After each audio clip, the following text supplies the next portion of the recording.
ورونو د سوشل میډیا چې راغلی دا نو حقیقت دا ده چې هغه وسیع دنیا چې وه د هغې نه ګلوبل ویلیج راخ کړی دی بلکې دا مشران خو ورته ګلوبل ویلیج خو هم چې آفیس یې راخ کړی دی لکه په آفیس کې چې دا ټوله دنیا پرته وي نو دا د یوه خو ضرورت دی او د دې ډېرې پیدې دي لکه ته پې کتابونه کتی شي ته پې بهر ملکونو کې چې کوم د جابونو ډیمانډ هغه پې ته کتی شي اپلودي سیده شي مین سټریم میډیا موږ له کوم انفارمیشن راکول نو هغه به صرف تبرې نه راتلل سوشل میډیا د ایډوانټ سره د دې د راتلو سره انفارمیشن سره دا چلو شو چې مونږ لږو مونږ اوس خبرونه ورکوو سره دوه کاره وشو که تاسو ګورئ د غټو میډیاګانو ټرنډونه اوس په څه نه جوړېږي زما اوس ستا د ټیک ټاک نه جوړېږي زما اوس ستا د فیسبوک د آی ډۍ نه جوړېږي دا ولې چې زمونږ هغه روزمره قصې چې دي هغه د هغې میډیا برخه جوړه شوې ده په مین سټریم میډیا کې دا کار و چې هغې به مونږ له صرف د خپل مرضۍ خبرونه راکول چې زمونږ ایجنډه سیټ کړي سایټ کې چې دی تاسو ته به څه میلاویږي خبرونه یي هغه به تاسو ته میلاویږي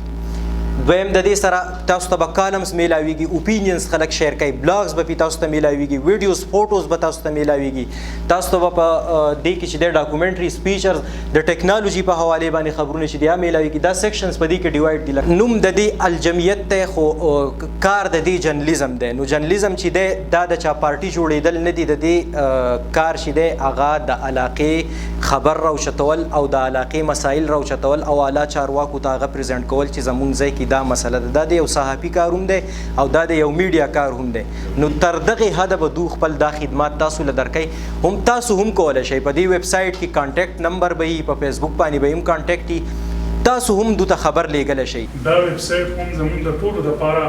د کار خیر ذریعه وګرځئ او د دې علاقې د ترقۍ او د خوشحالۍ یو ذریعه دې وګرځئ او کوم ملګري چې په دې کې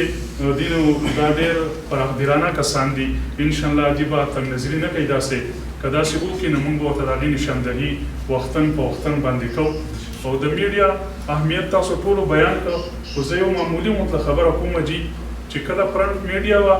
د هغې یو اهمیت په هغه ټایم کې د هغې نه وروسته الکترانیک میډیا چې کله راغله د هغې خپل یو اهمیت شو اوس دنیا باندې شول سوشل میډیا چې دا هغې قبضه کړې ده هر سړي په جب کې مکمل د دنیا چینلې پرتې دي چې څه ټایم غواړي څه وخت غواړي او لږ ساعت کې هغه د هغوی نه پیدا اخلي